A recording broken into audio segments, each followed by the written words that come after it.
こんにちは、大輔です。なかなか開かない入国制限の壁。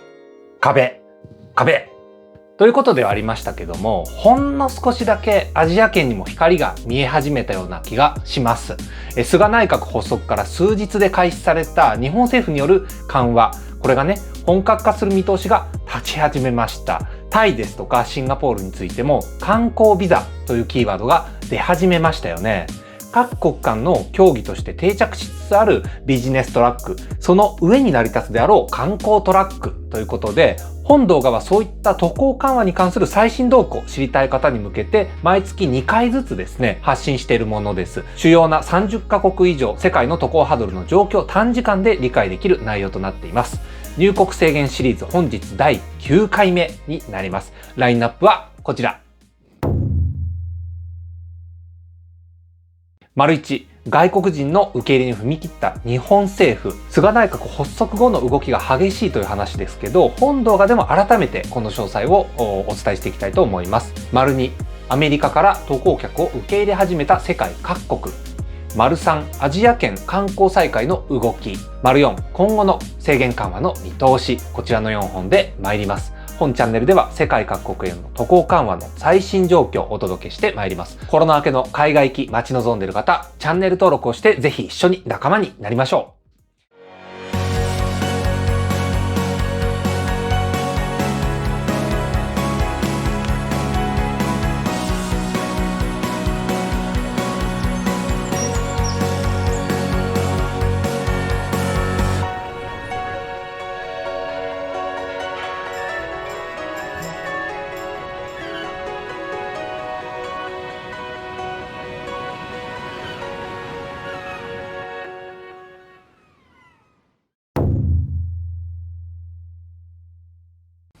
菅内閣として来月以降、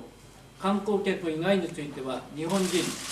外国人を問わず検査をしっかり行った上で、できる限り往来を再開していく方針で臨みます。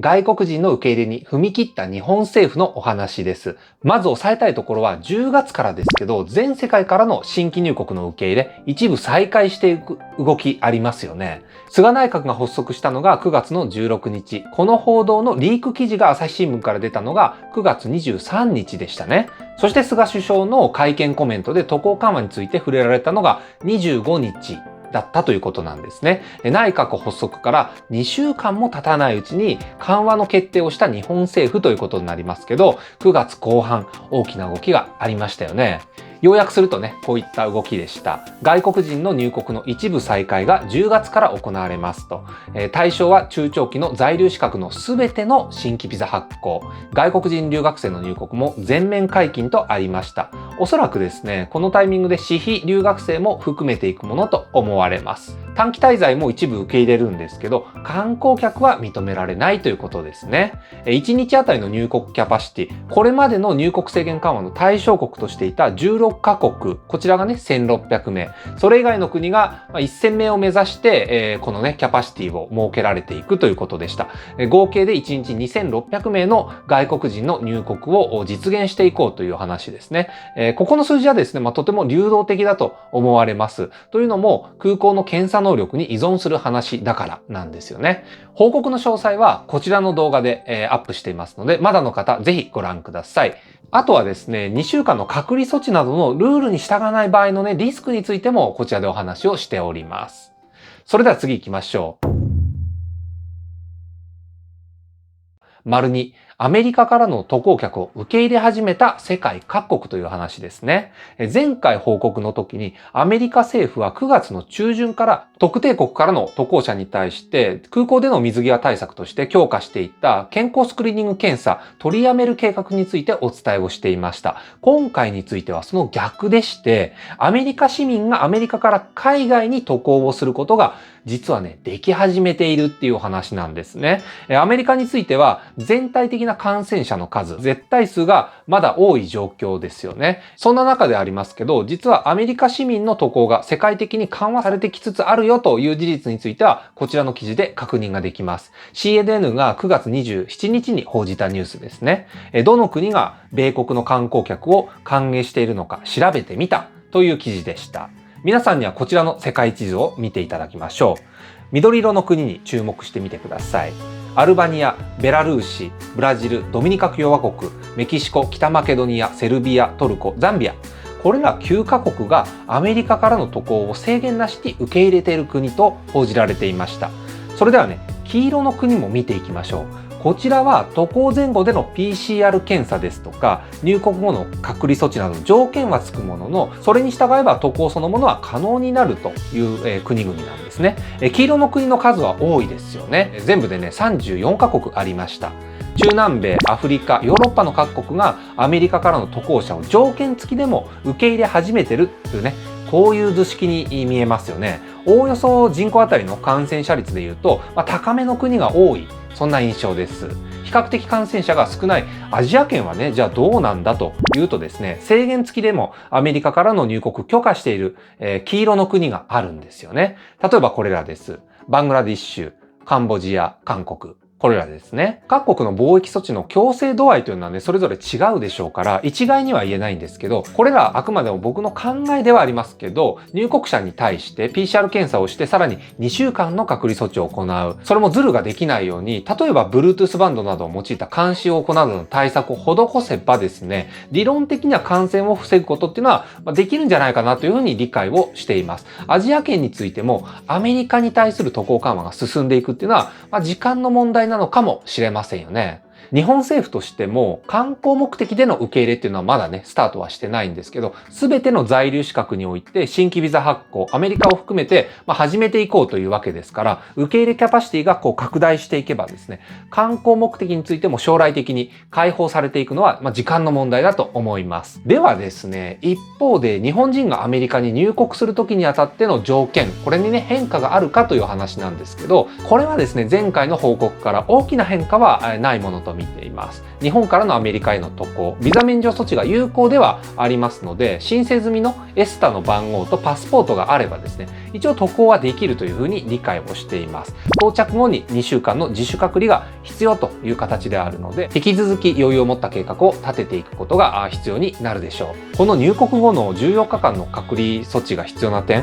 ハワイについても同様に必要になっているんですよね。10月15日にスタートすると発表されているプリトラベルテイスティングプログラムについては先日の動画で報告をさせていただきました。事前の陰性証明による隔離免除については現時点では日本は対象外ということのようですので、こちらもですね、根気強く待っていく必要があるものと理解をしていきましょう。それでは次行きましょう。3、アジア圏観光再開の動き。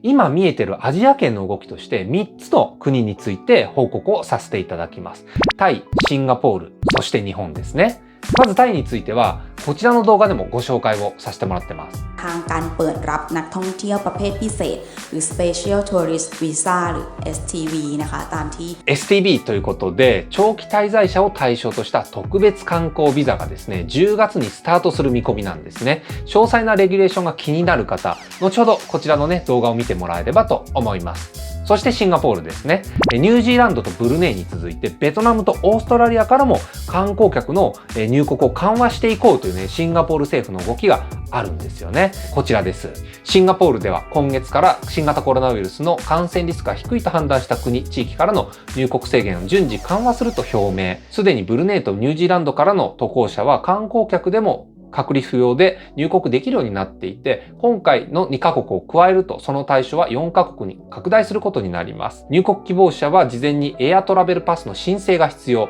シンガポール到着時の PCR 検査で陰性が確認されればそのまま短期滞在が可能になります。ということなんですけど、残念ながらですね、シンガポールについてはまだ日本からの観光客としての渡航、まだ解禁になってませんのでね、こちら待っていく必要があるということですね。シンガポール政府機関のウェブサイトから日本からの渡航者に向けたエアトラベルパスの申請案内がありましたので、これ見てみたんですけど、シンガポールに本拠地を置く企業、もしくはシンガポール政府機関のいずれかの要請が必要とありましたので、あくまでもビジネストラックとしての運用にとどまっているようだったんですね。ただし観光客向けに日本が加わる日も、感染がですね、落ち着いてくれば十分にあり得るんじゃないかと思います。そして日本の動きですよね。こちらの動画でお伝えをさせていただいていました。まずはベトナムとオーストラリアの2国について10月のどこかで感染症危険レベルの引き下げ、日本政府としても実施していこうねというね、その可能性について報じられていました。要するにこういうことですね。今現在ほとんどの国がレベル3である渡航中止勧告であるということですよね。これがレベル2、不要不急の渡航をやめるよう呼びかけに引き下げていく方向性ということです。アジア圏の中では実はミャンマー、ラオス、カンボジア、モンゴルなどはですね、すでにレベル2なんですよね。そこにベトナム、オーストラリアが同様にね、加わっていくというものと思われます。ここで皆さんが気になる点としては、レベル2に引き下がったら実際のレギュレーションとして何が違ってくるのかについてですよね。まだ詳細がね、ここ報道されてないので何とも言えないんですけど、相互に開かれるビジネス渡航を中心としたビザ申請が、これがね、優先的に受け付けられていく。そしてですね、もしかしたら一部で観光ビザの発給再開が検討されていくっていうことなどがね、期待できます。なんとなくビジネス渡航緩和が国同士、相互に優先的に進められつつも、感染危険レベルが下がっていったところから観光再開するかもしれないというね、雰囲気感じられませんでしょうか。ここについても引き続き、共にウォッチをしてまいりましょう。動きがあり次第動画化をしていきたいと思います。それでは最後の話。4、今後の制限解除の見通し。全体をまとめてまいりましょう。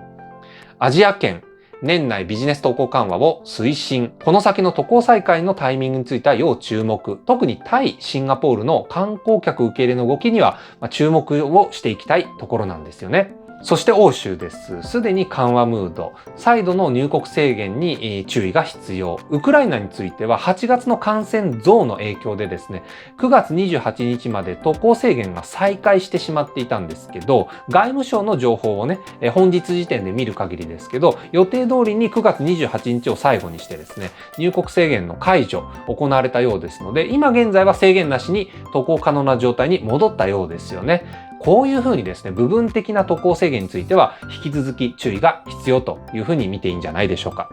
そして米国です。緩和は進んでいきそうな雰囲気感じられますよね。世界各国がアメリカに対してどういったスピード感で緩和をしていくのか、ここにね、注目をしていきたいといったところです。そして日本の観光客受け入れがいつになるのかについてね、現時点で考えられることをお話ししていきたいと思います。大まかに言ってしまうと、本格化はおそらくですね、年明けかと思うわけなんですね。これはタイモデルもしくはね、シンガポールモデルのいずれを採用していくのか、日本政府の方向性について、ここはですね、注目をしていきたいポイントなんですよ。前回の報告と同じくして、僕個人の理解ではあるんですけど、ニューノーマルに向けた解除ステップ、こちらにね、書き起こしてみました。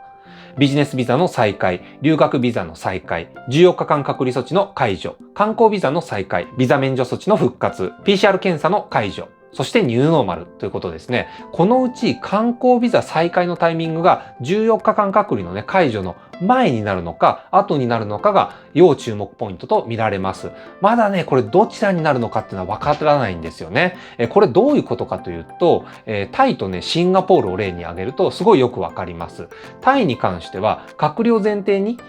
長期滞在者を受け入れる仕組みっていうのを敷き始めました。皆さんに報告したね、特別観光ビザがそれですよね。そしてシンガポールなんですけど、感染リスクが少ない国に絞って受け入れる仕組みというのを、敷き始めましたよね。観光目的での短期滞在も可能になるよという方向性なんです。隔離前提で広く受け入れる。もしくはですね、地域を絞って短期滞在を可能にしていく。このね、どちらの考え方を優先するのかによって観光ビザの再開タイミング、その対象範囲っていうのは決まっていくものと思われます。いずれにせよですね、ベトナムとオーストラリアがレベル2に下がるであろう10月の動き、日本政府の動きね、目が離せませんよね。あとね、なかなか渡航緩和に踏み切れないでいるフィリピンなんですけど、もう個人的にはですね、泣きたい気分なんですよね。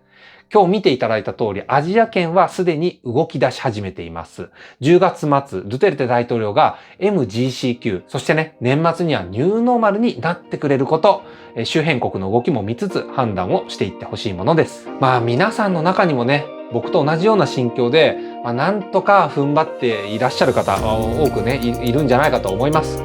僕もですね、ここで諦めずに緩和を待っていきたいと思います。それでは以上です。良い週末をお過ごしください。大輔でした。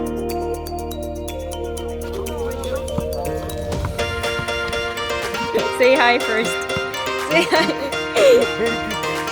How is it? How is it? Ah, by the way, it's like a good view, Daichen. Like the sunset.